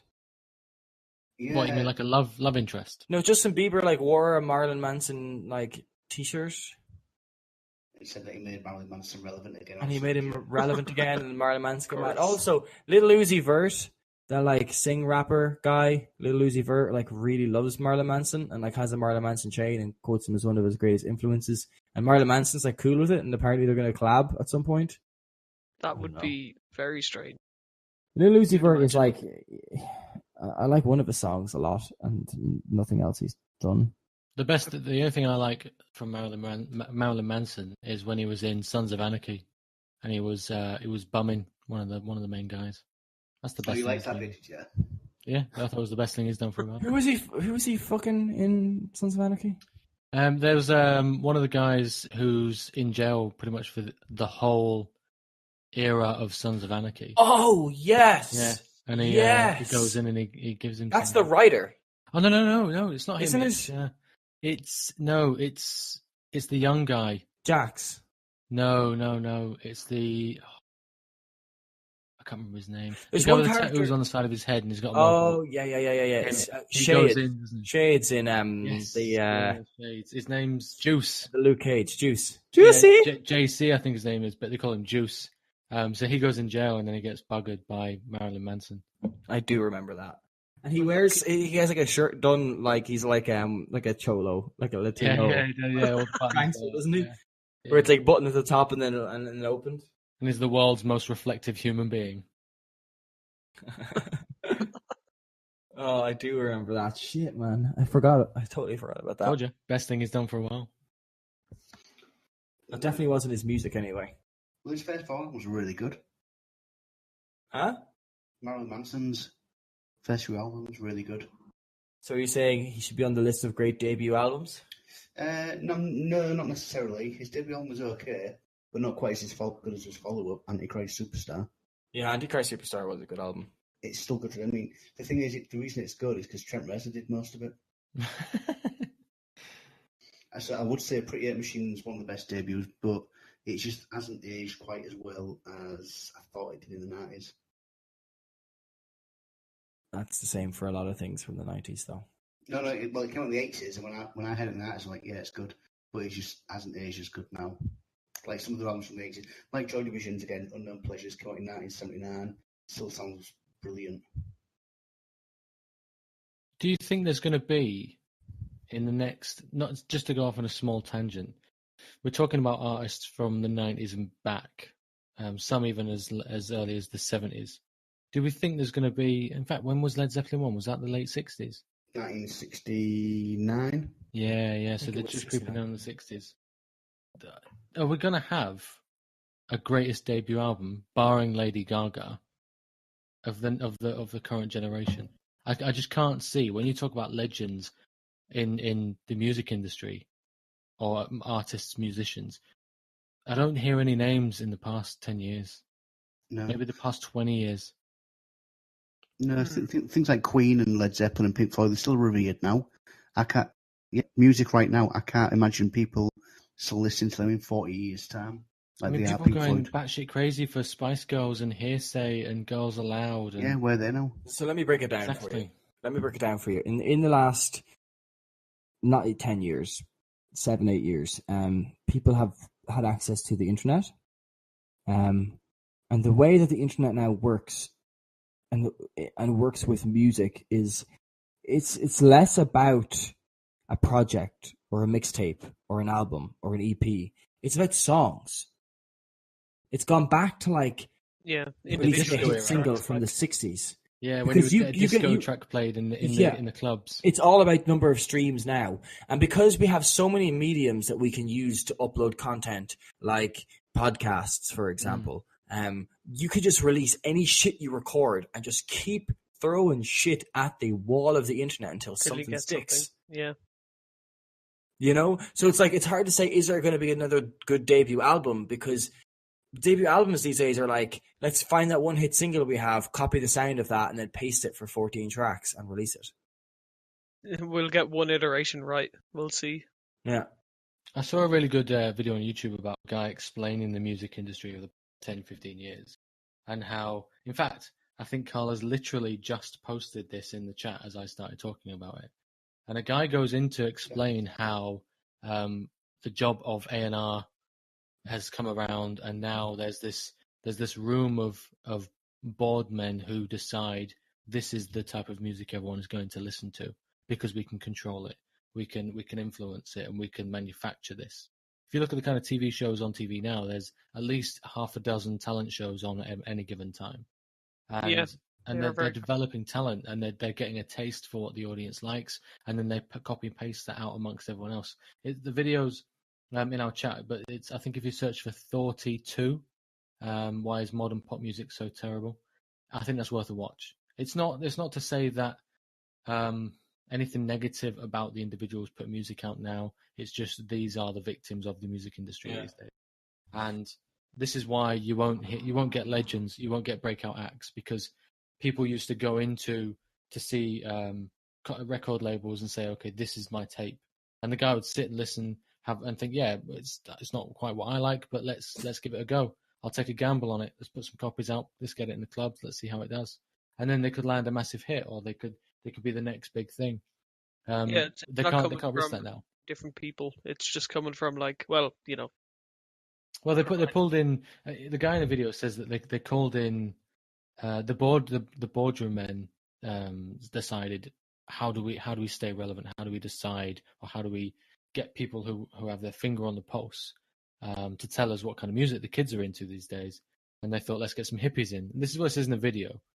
He says, let's get some hippies in. So they got some hippies in. So what do kids like? And they said, okay, they like this kind of music. So they said, right, let's sign loads of these people. And that's how A&R was born. And then it's just moved on from there. So these A&R people have stayed with that safe bet of, yeah, this is what the kids like. This is what the kids like. And they're not listening to what the kids like. They're telling the kids. Yeah, they're what like, they should like. What to like. Yeah. they're releasing Because- what they like before because they it's know easy they like to- it. Yeah, exactly. Because it's easy to put money behind a sure thing. Yeah. So, let's spend 12 million on Justin Bieber because he's a sure thing. He's got. Yeah, 10 well, I million mean that's views on YouTube. probably why, like you're saying, there's not as many, really standout kind of albums and stuff, because there's not as many, in that particular genre anyway. There's not actually that many people writing unique stuff and like individual kind of works. Most of it is just kind of really similar to each other. One thing that caught me a bit off guard when, because I'd never heard of him before, but it's tough to find something in mainstream. But when you guys before were talking about Childish Gambino, Yeah. When his new album had come out, I think was it earlier this year or towards the end of last year? Oh, the It new was the new this one. year. Yeah, Yeah. I listened. I think Chikozy had Oh, God, posted no, one might of the have been tracks, and I gave it a listen, and I thought that No, it was sounds. 2016. I Yeah, like it was the way last this year, sounds. right. So last year, and I thought I like the way this sounds. This is a little bit different. It keeps the flavor of stuff I've liked in the past, but Waking My Love is the name of the album. it's. Did you just say you like making love listening to that album? I said it's Awaken My Love. It's the name of the album. I honestly thought you just I said have made love to the sound of this album made love. multiple times, though. It's a good love-making album. Can you feel it? It's just it's just different. I like that. I thought Yeah. this isn't the poison that's being shoved into my ears 10 times a day. And yet people hated it. That song California, go to get to California. People hated it. Like, I really like it. I think that the album could maybe do. It's only 11 tracks long, but I think it could do it one less track. Yeah, it It- felt a bit. It lulls a bit in the last long-winded, maybe. 3 tracks. That Baby Boy song is 4 minutes and 22 seconds. I think that's probably the one I'm thinking of. So really, I thought it was Yeah. longer. Hang on, 6:22. 6:22. What did I say? 4. I was looking at the number 6 and I said Okay. 4. Nice. But like that, even that album, the song Redbone from that album is on almost 300 million streams on Spotify. His agent or manager said that the reason why that song is so popular is because it was put in one of those rolling hip hop playlists on Spotify. You know, the Rap Caviar, I think it's called. Yeah. So basically, there's people on Spotify whose job it is to basically just update that with the latest tracks. Yeah. And a lot of people think that it's tied in with like industry plants, where someone doesn't like grind their way up to popularity, but the industry finds them early. People think Chance might be one as well because of the producers he had on some of his tracks. Yeah. Very early on, it's like, how did you get these producers on your tracks if you're a nobody? People like, basically, you're an industry plant, they pick you up and they're like, we're just gonna like put your song in Rap Caviar, which has 10 million listeners a day or something. Yeah, it's got followers like a podcast or like a video series or and whatever. people listen to Rap Caviar, and it's just guaranteed. Like, if you can get a song on Rap Caviar Traffic. as a hip hop artist, you're getting traffic. And Yeah. Redbone is a tune, so it just sticks. Then And And suddenly then you're it making becomes an fucking- internet meme.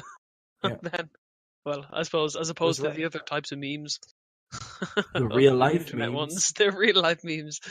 But yeah, the whole, if what Redbone would sound like if something crazy or unlikely was happening. Kind of that trend.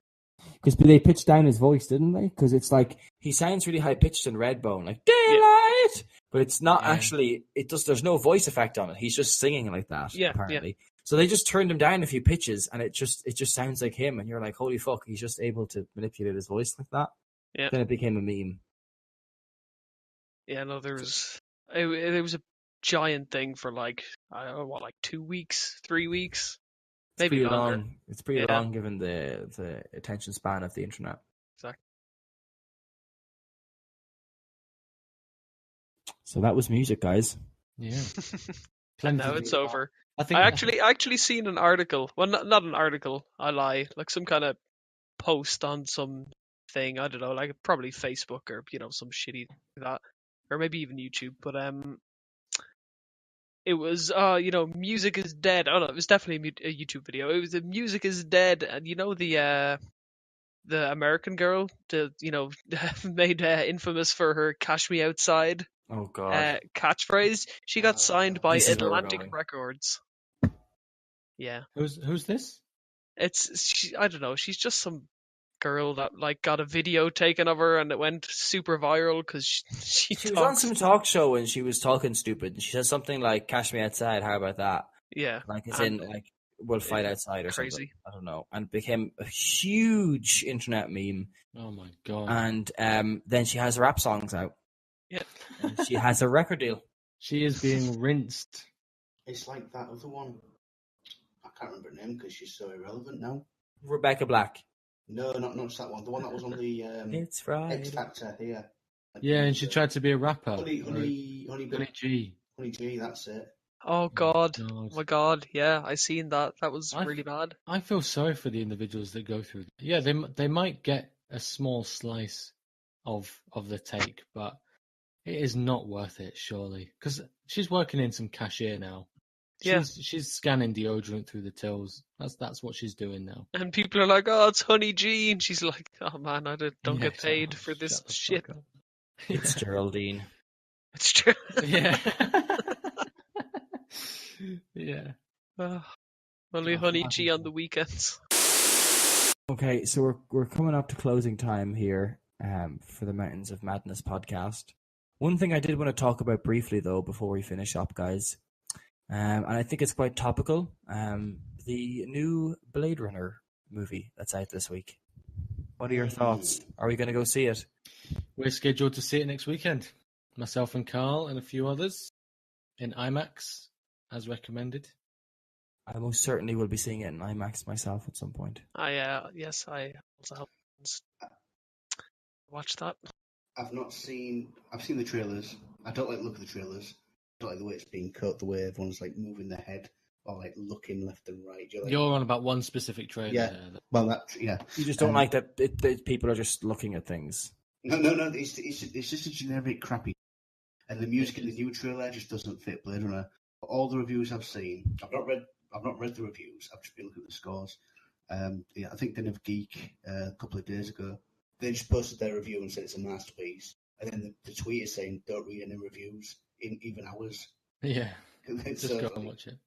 Yeah. So the one review I did read said that if you were to discuss anything about the movie, it would spoil it. And I think that might tie into why the trailers are so generic. Yeah. Maybe, yeah. Because they just don't want. It's like, what is the least spoilery thing you can see? Is just someone looking. People turning their head. Reactions. You know. Yeah. But apparently it is. I mean, the reviews from what I'm seeing says it's a masterpiece. Yeah, I'm looking forward to seeing it. But the guy who's scoring it his name is Johan Johansson. No, it's Hans Zimmer now. Hans Zimmer with someone else. I'm looking at it here on Wikipedia, and it's saying it's Johan Johansson does the soundtrack. He might be the guy who left. He was no longer involved in the film. Yeah, it was like literally 2 months ago. Oh, shit. Then there was rumor that Hans Zimmer was getting on it. I was like, oh, no, because this Johansson guy did Arrival, which was scored fantastically. Yeah. Well, the director did Arrival as well. Same director. Yeah, same director. This lad, what's his name? Villeneuve, or what's his name? I don't know. But even then, Hans Zimmer. Dennis Villeneuve. Is it not just Villeneuve? No? It's going to sound good because it's Hans Zimmer. No, Villeneuve, yeah. He's making a Dune movie. The Johan had worked with him on Cesario as well, and like you say, Arrival. But it's now Hans Zimmer and Benjamin Wallfisch. Okay, I'm not too. I thought it was the Johansson fella. That's not good. Wait, it's Hans Zimmer. Hans Zimmer's like the best. Wob! I'm famous about Hans Zimmer. Wob! He's done that once in like Inception, and everyone just nicked it off him. But look at the other stuff he's done. He did Lion King. He did Bloody Gladiator. But what did he score in the Lion King? Like he didn't write the songs. No, that was Eric Clapton on it, and he did The Dark Knight, which was fine, and Gladiator. Honestly, like Interstellar. Interstellar was good, yeah, because he didn't know he was scoring a sci-fi film. Yeah. Interstellar was the movie equivalent of when you are masturbating and you think it's going to be a good orgasm, and then someone interrupts you and you blow your load, but it's like all built up and then just a shitty. Yeah, I would agree. There was some points during like the first. You could even say 90% of the film that I was like, there were some points that I was like, this is love is a force that we can measure. Yeah, but then they just backwards in time, crazy, and it's like it's love. Let's send the robot into the black hole so he can reply with quantum data. Oh, I'm the astronaut in the bookcase. I'm making light move. Fuck this. Fuck the entire. Fuck that. I hate that movie. What's the whole? I remember watching video about the brother and the whole little story going. There's nothing there about the brother's situation. They just don't develop that story whatsoever in the film. I don't even know what the brother's situation was because it was so underdeveloped. I've forgotten them. Exactly. But overall, I didn't. I don't know. I think it was a bad film. It looked fantastic, I think, like cinematography-wise. I read an interview with a physicist who was like, this is the most accurate representation of a black hole they have ever created. Inside of a bookcase. And he was just like, oh, it's in a bookcase now. Fantastic. No matter how good the score is, that movie was a travesty to me. Anyway, Blade Runner, though. I'm going to watch the original this week at some point. I'm so hyped to watch this movie. It's going to be. Yeah, I think I'm going to watch it. I'm so excited. I'll probably do the same. I have the book here as well. I might try to whack through that. And do Electric Sheep. Yeah. You've read it? Here. I have read it, but I was like 14. I've actually read it. Did you ever play the Bladerunner game on PC back in '97? I was 5 years old. Yeah, well, I don't mean have you played it back when it came out. I mean, have you played it? No, never. I highly recommend it. It's one of my favourite point-and-click games on PC. Are you serious? Deadly serious. Deadly serious. Yes. It's fantastic. It uses pre-rendered backgrounds like Final Fantasy VII did. And the characters are made of voxels. You play a new character in your Blade Runner, and your story like crosses with the story in the film. And you get to use the Esper machine. You get to use the Void Kampf machine. It's Blade Runner, a 1997 video game. When did you last play that game? A couple of years ago. I wonder if it'll be as good now. I would say so. Yeah, I've been playing it for 20 years, several times. Oh, not just one playthrough. No, I've finished it. It's got multiple. It's got like 13 different endings. Different suspects could be replicants in the game, depending. It's brilliant. Doesn't sound too bad. No, it doesn't, because it's fucking awesome.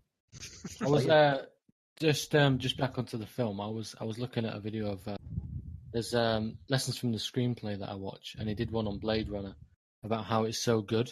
What made it so good as standout, because it was it crossed sci-fi and film noir perfectly and blended the two genres.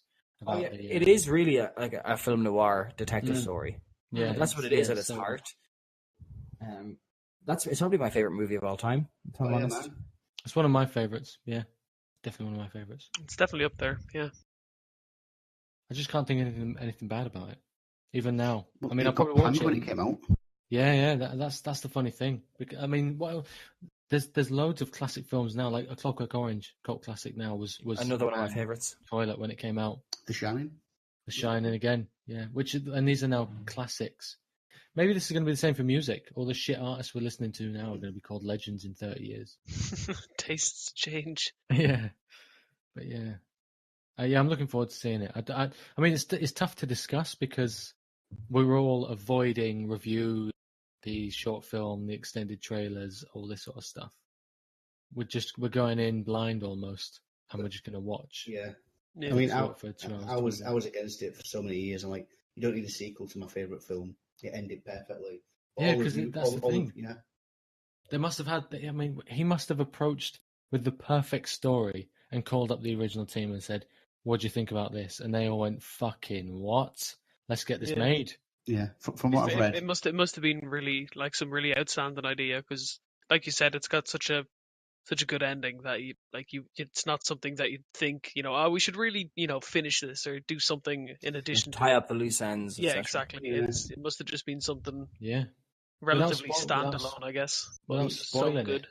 it. If it stays true to its film noir roots, then it's based on death. There's going to be something momentous in the film again, because the replicants were obviously chasing an extension of life in the first one. Yeah, that's what they were chasing for. What was it 4 years they had to live? Yeah, I think so. to me, the gaming equivalent would be The Last of Us. I don't want a sequel to that, but it's happening, and I can't see him fucking it up. That it's going to be right. Same as this. From what I've read, it's like don't worry about it. It's turned out good. I just think these people who set the bar so high in anything, film, music, in books, anything where you think this is the best thing of this thing, and then they come up with this other idea and just nudge that bar up. And I don't know where it's going to end. If this film is better than the original, which we don't know if it is, they're just saying it is a masterpiece. It might just be as good. If not That's just fine by me. Yeah, exactly. Even if it's not as good, I'll still think it's a brilliant film. But to reach that bar and then surpass it, I think it would be a massive achievement. And it's probably going to set this guy, this Dennis, who's directed it, on the path of something brilliant. Can I just say, actually, do you know who wrote Blade Runner 2049? Let me just... I'll take some guesses. Yeah, no, I know because we were talking about it the other day. Mm-hmm. No, don't. I do. Do not. Yeah, you wouldn't guess it. You wouldn't guess it. So I'm just going to bring him. I'm just going to bring him up now. Sorry if you can hear this. I don't necessarily. Yeah, no, I probably wouldn't have guessed. It's a guy called Michael Green who is the screenplay. I think there's another guy. The screenplay. There's Hampton Fancher or something. Hampton Fancher, which I think is the guy who's he did the original Blade Runner, but then the guy who got involved, who's also a bit of a prolific producer as well, Michael Green. He wrote. Oh God, he's written some shit. Yeah. Yeah, Green Lantern, Alien Covenant. Yeah. So it's not as if he's a writer on Heroes and Smallville and Sex and the City. Yeah. Small episode of Sex and the City. The thing is, you'd expect him to write all this, what we consider now to be shit, and then get good. But he still did Alien Covenant this year alongside Logan, and you just think. Yeah, the other guy, Hampton Fancher, is the guy who wrote Blade Runner, and then he wrote The Mighty Quinn, The Minus Man, 2036 Nexus Dawn, which is out this year as well, and the new Blade Runner. So he hasn't actually done a lot. 2036 seems to be a bit more of an actor. 2036 Nexus Dawn is the 6-minute short film. That's a prelude to the new Blade Runner. Have you all watched that yet? No, not yet. No. Yeah, you need to watch that before going to see the new Blade Runner. Is that a definite to watch that? Yes. Because there's two shorts, isn't there? Isn't there 2048 and 2036? I don't know about 2048, to be honest. This 2036 one is 13 years before the new movie, 2049. But it introduces like Jared Leto and like what he's doing. I'll tell you who seems to be doing really well from all this. Dave, I don't know if I'm pronouncing his surname here, Bautista. Oh yeah, the wrestler. He's the ex fighter. He's doing really well at the moment, and he's being highly regarded as a good actor. And to come from his background, I'm not discrediting anyone from any background, but he's doing really well. He's like the new Rock. Yeah, he's the new Dwight Johnson. Well, I would probably say from what I've heard, his acting's probably surpassed the Rock. But I mean, The Rock in terms of like going out from a wrestler and doing well as an actor, I mean, The Rock came up before him doing that, didn't he? But yeah, The Rock is your blockbuster movie go-to action hero. It's like the Arnold Schwarzenegger of old now. He's just in most action films. Yeah. But I'd probably put Dave in. When you just said her first name, they just sound like average Joes, don't they? When like Dwayne, Dwayne. But I'd probably put Dave in the category of he's doing good films. Like The Rock has done some shit in his time, but Dave seems to be doing really well. Yeah, I mean, I can't. I immediately think of Guardians of the Galaxy, which I very much enjoyed. Yeah, and I think he played it brilliantly. Yeah, he was great. So good in that.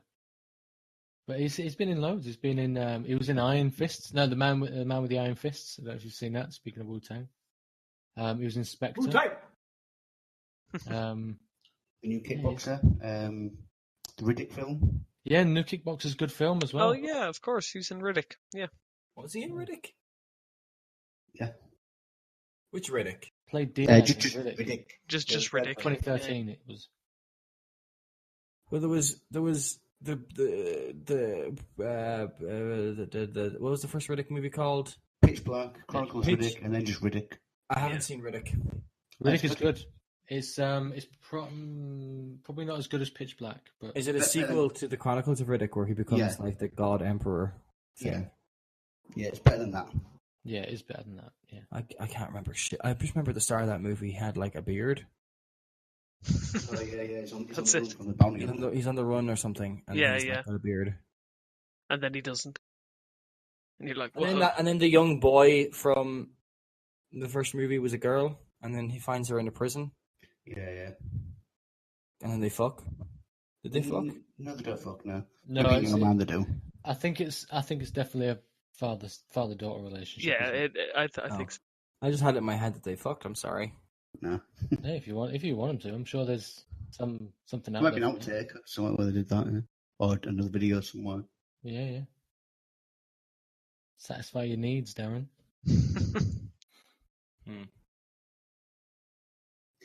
Thanks, guys. But yeah, I think next week, if we'll have all watched it by then, we should definitely discuss Blade Runner sure. 2049. Maybe even a week after, just to give everyone time. Yeah, that's fair because it is out this week, isn't it? Or this week coming. Yeah. I think by the time you're listening to this, it is probably already out. So we'll probably be discussing it next week. Oh, I'm so hyped. It's gonna be good. Yeah. In the meantime, I think you should play the game. I'll just play the entire game before. I looked up a quick YouTube clip of it there when you mentioned it. The playthrough was like 3 hours long, so it doesn't seem. That's not too bad. Yeah, it doesn't seem too bad. Well, that's if you know what you're doing and know where to go. But... Oh yeah. Okay, guys. Thank you all so much for tuning in to a more intimate and personal episode of the Mountains of Madness podcast. I assure you that next week we'll have some of our, I guess you could call them regulars return. I can't really call them regulars since this is only the second time we've done this. And the regulars to us. The regulars to us. Because it's not going to be us 4 every week. It's like they've been here for 50% of the episodes. I don't think we can call them regulars. Like and comment and subscribe and all that stuff that people beg you to do on YouTube or any other platform with which you are watching this or listening to this podcast. And I hope you all have a great day and life. Bye. Bye. Goodbye. See ya.